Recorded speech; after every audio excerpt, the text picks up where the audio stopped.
अपने जीवन में याद रखिएगा। पहला, शंकर को जब जल चढ़ाओ, हाथ में जब आपके जल रहे, चाहे आप घर से ले गए हो, चाहे आप मंदिर का लिए हो, चाहे आपके पास में जैसा भी जल आप शिव जी को समर्पित कर रहे हैं, दो चीजें अपने जीवन में याद रखना, भगवान को पाने के लिए और अपने भाव को शंभू तक पहुंचाने के लिए, अपने भाव को शंकर तक पहुंचाने के लिए।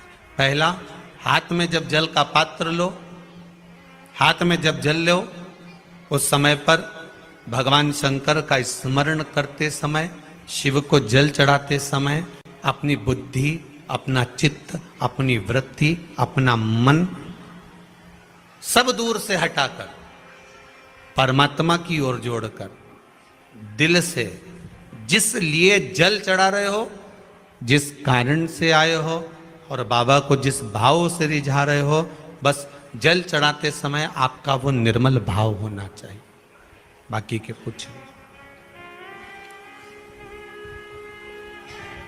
दूसरा, मंदिर में जब दीप लगाओ, मंदिर में जब दिया लगाओ, दीप प्रज्वलित करो।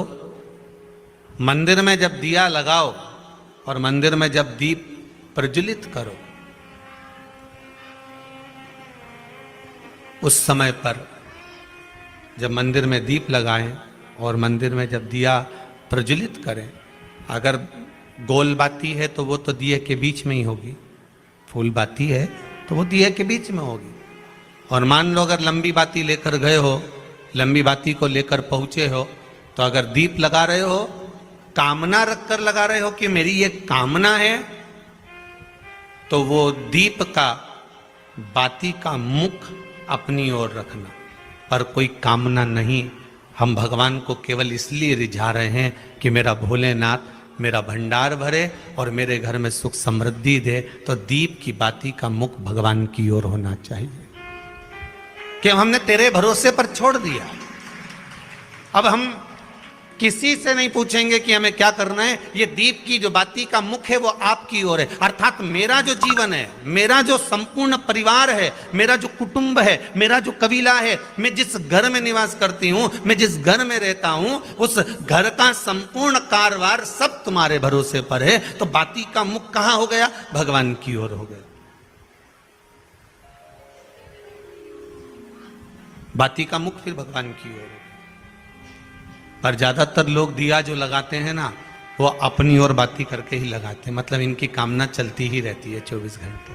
कुछ कुछ कामनाएं इनकी जागरूक रहती है, इनकी कामनाएं निरंतर रहती है। पर उस बाती में जब आप अपना संपूर्ण परिवार, संपूर्ण अपने परिवार का, दुकान हो, धंधा हो, व्यापार हो, व्यवसाय हो, चाहे आप जितना भी कार्य कर रहे हो, फैक्ट्रियां चला रहे हो, वो सब अपने भगवान के भरोसे पर दे दिया, भगवान की ओर दे दिया। तो इसका मतलब ये नहीं है कि बाती का मुख भगवान की ओर हो तो तुम भगवान के बिल्कुल करीब में ही बाती का मुख कर कर लगा दो और भगवान को मालूम पड़े चोट लग जाए, ऐसा भी नहीं।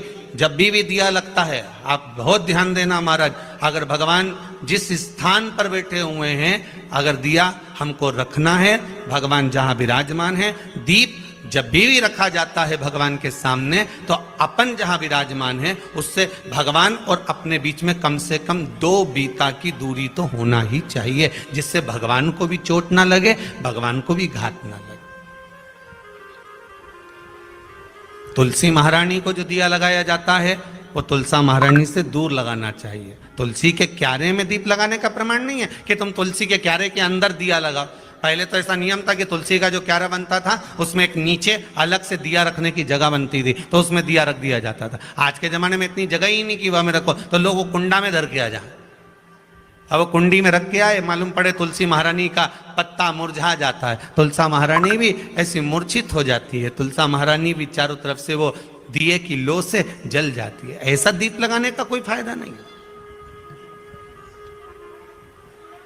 ऐसे दीप की कोई महत्वता नहीं है। किसी को कष्ट देकर, किसी को परेशान कर कर, देवता हो चाहे आप हो, आप किसी को कष्ट देकर, किसी को परेशान कर कर अगर भजन कर रहे हो तो उसका कोई सुख नहीं है हमारा, उसका कोई आनंद नहीं है। किसी को भी कष्ट देकर अगर आपने भजन भी किया, यज्ञ भी करा, दान भी करा, पुण्य भी करा, सत्कर्म भी करा, भजन भी करा, उसका कोई तत्व नहीं, कोई मूल्य नहीं। बुद्धि, चित्त, ये परमात्मा को देखकर चलना। भीष्म पितामह बाणों की सैया पर पड़े थे और भगवान कृष्ण ने आकर भीष्म पितामह से कहा, पितामह आप अपने प्राणों को क्यों नहीं छोड़ते? भीष्म पितामह कहते हैं, प्राण तो मैं आज छोड़ दूं, पर घर में जब तक बेटी कुंवारी रहती है तो बाप कैसे मर सकता है, तुम बताओ। कुंवारी बेटी अगर घर में बैठी है तो पिता कैसे मर जाए? हमारे यहां तो कहते हैं, भीष्म पितामह कहते हैं कि जब तक घर में बेटी कुंवारी रहती है तब तक तो बाप तीर्थ करने भी नहीं जाता था। पहले का नियम था कि घर में बेटी कुंवारी बैठी है तो पिता कैसे तीर्थ जा सकता है? पहले बेटी के पीले हाथ करेगा, शादी करेगा, विवाह करेगा, उसके बाद तीर्थ जाएगा। तो मैं कैसे मर सकता हूं जब तक मेरी बेटी कुंवारी बैठी है? तो भगवान कृष्ण ने कहा, तुम्हारी बेटी है क्या? तुमने तो शादी नहीं करी है। भीष्म पितामह कहते हैं, कौन कहता है कि बेटी नहीं है? मेरी बेटी है और शादी करना चाहता हूं उस बेटी की। किसके साथ? भगवान कृष्ण ने पूछा। भीष्म पितामह कहते हैं, आपके साथ। भगवान कृष्ण बोले, मेरी तो 16,108 पहले से है, क्या करूंगा आपकी बेटी से विवाह कर कर?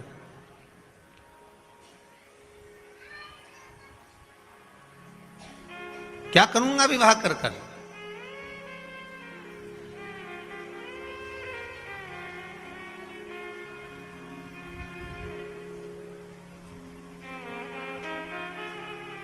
अगर 16,108 आपके पास में है ना, तो एक बेटी और रख लो, हमारी बेटी एक और रख लो।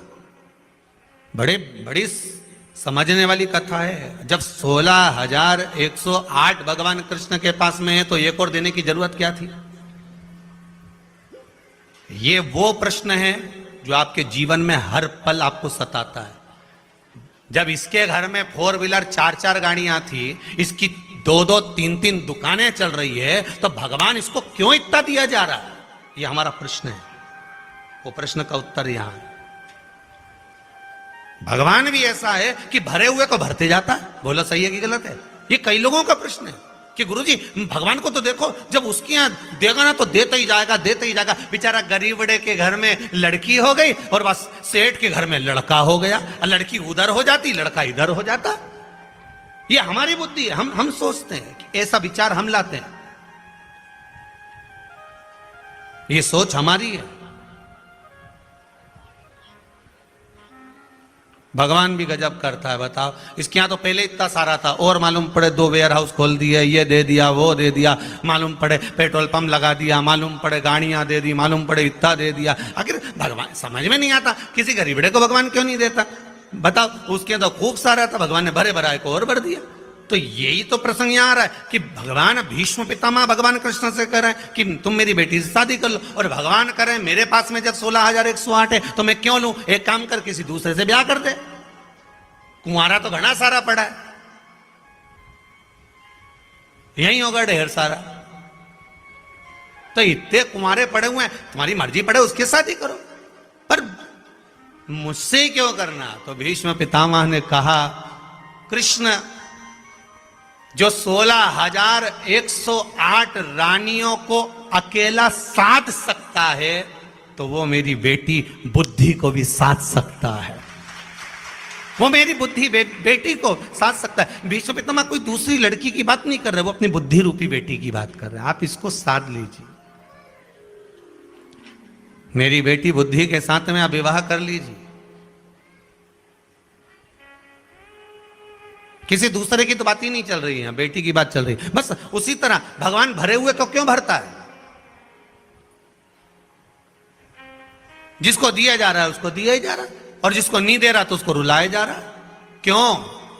कोई भगवान से जाके पूछे तो सही, तो भगवान भी कह देते हैं, तेरे को देने में दिक्कत नहीं है, दे दूंगा, मना नहीं है, बिल्कुल दूंगा।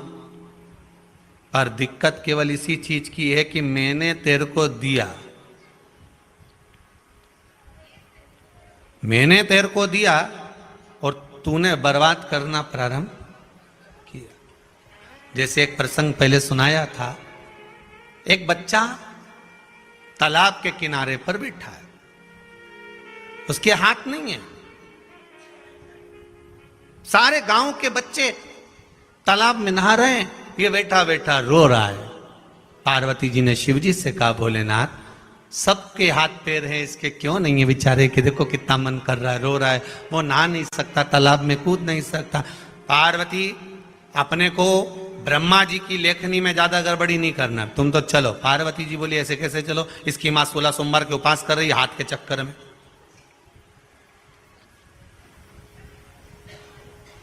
इसकी माता व्रत कर रही है कि मेरे बेटे के हाथ आ जाएं, हाथ इसके बेकार हो गए, इसके हाथ काम नहीं कर रहे हैं, इसके हाथ चलने लगे। भोलेनाथ बस मैं चाहती हूं कि आप इससे वर दो। शंकर जी बोले मैं नहीं दे सकता। शिव जी चले गए, पार्वती जी वापिस आई। पार्वती ने भगवान शंकर की आराधना करना चालू करी, शिव जी राजी हो गए, मांग क्या चाहिए, बस उस बच्चे के हाथ दे दो। शंकर भगवान ने कहा तू नहीं मान रही तो ले, मैंने हाथ दिए, बच्चे के हाथ दिए।